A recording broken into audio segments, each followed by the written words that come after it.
Hi, it's me. If you're watching this movie, I'm going to show you about tackle. And the reason I'm going to take the time to show you about tackle is because Wednesday is usually the day that I upload movies, and I'll be fishing.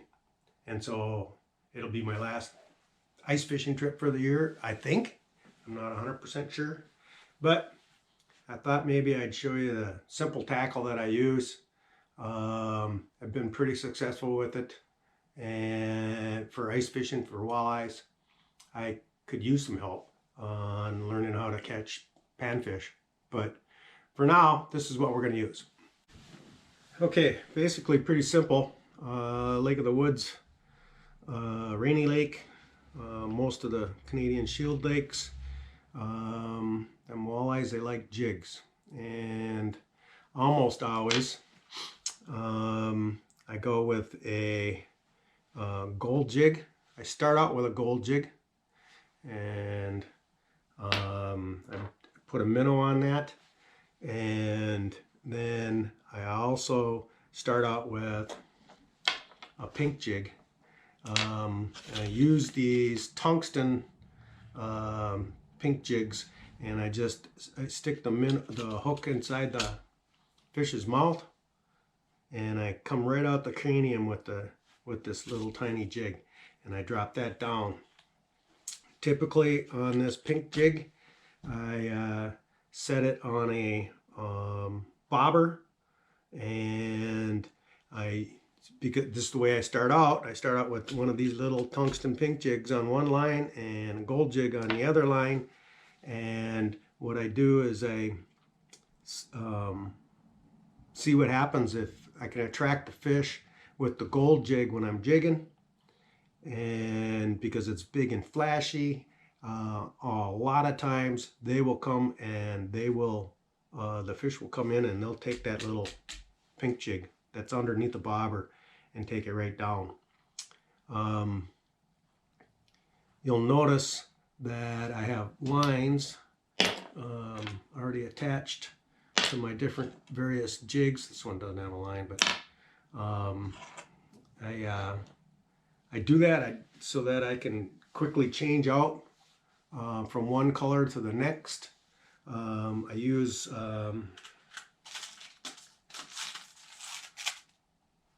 size 20 snap swivels. Barrel snap swivel is what they call for, and that's what I'll tie in the end of my line.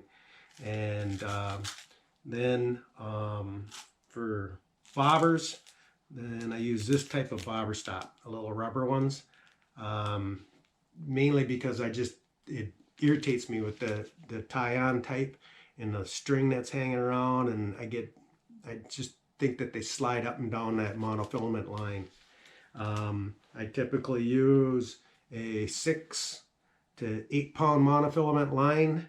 I change my line out every year on all my reels, and I use 6 rods. So I take 6 different rods and I put different tackle on all of them, so that I can, if I decide to change, then I'll change out with those. All right, for bobbers, obviously it's the same, heavier. Sometimes when I get lazy, when I'm jigging this big jig, the big gold jig or a big pink jig, and I'll throw a bobber on it and just hold it like 1 to 2 feet off the bottom, and then I'll mess around with the other jig. Okay, so that's how I start out the day. After that, if they're not biting on that, or they're biting so light, or they're just barely tapping tapping your bait, and they're getting away, then I will switch to red hooks. Red hook is the go-to standard. It is what I've used all along from the time I was 5 years old until now, which is a long time. Just use a red hook. This is a size 4. It seems to be the best one that I use anyways. Another hook to use would be a glow white hook. I also use sometimes occasionally glow pink hooks. Now you can see I haven't used the orange. This is a kind of a red. I might try that sometime. But usually I just go with this red hook. And then the green, I haven't used those at all either. I did use up all the glow whites, and so I bought more. And again, I'll set this up with a leader. I'll tie the leader on and put a loop on the end so I can switch it out between my snap swivels. I didn't talk about this one. You guys know that while you're fishing and you're sitting there staring at your Markham or Bexelar or Humminbird or wherever it is that you're using to locate the fish, occasionally about halfway down at the bottom you'll see that line come up on there, and you're fishing on the bottom and you're catching fish, but that line on that graph or that locator is typically a large walleye that is suspended.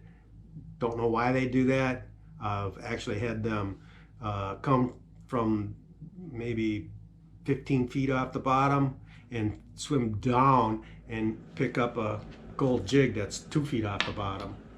I've also had them go the opposite direction and go from the bottom and swim all the way up and hit a gold jig. Now, when I notice that they're passing through and fishing's going pretty well, I can see them suspended. What I'll do is I'll put this pink jig with a big bobber, and I'll set it right exactly at the level of the fish that's coming through suspended, and that way they don't have to pay attention to it, don't have to jig it. You got to make sure that when you hook it on here, you got a good lively minnow. Big one is better. And then you glow this baby up, set her down there, and just leave it go, and then fish like crazy on the bottom line, because now you're down to, you've reduced yourself to only one line down on the bottom. But when that's happened, I've had them hit so hard that you can actually hear that bobber pop down into the water, and the results are almost always a really nice walleye. So that's my fishing. Wish me luck. I'll be out there next week or this week while you're watching this video, and hopefully this helps. I'm sitting here watching the Minnesota State High School hockey tournament at the moment here, and going through my gear because I'm getting ready to go with a bunch of friends up to Lake of the Woods. Hey, if you like this video, why don't you reach down on the corner down there on the bottom and click that red subscribe button, and then right next to it's a little bell. You click that bell and it'll give you notifications when my next videos are coming up. I appreciate it. Thank you very much.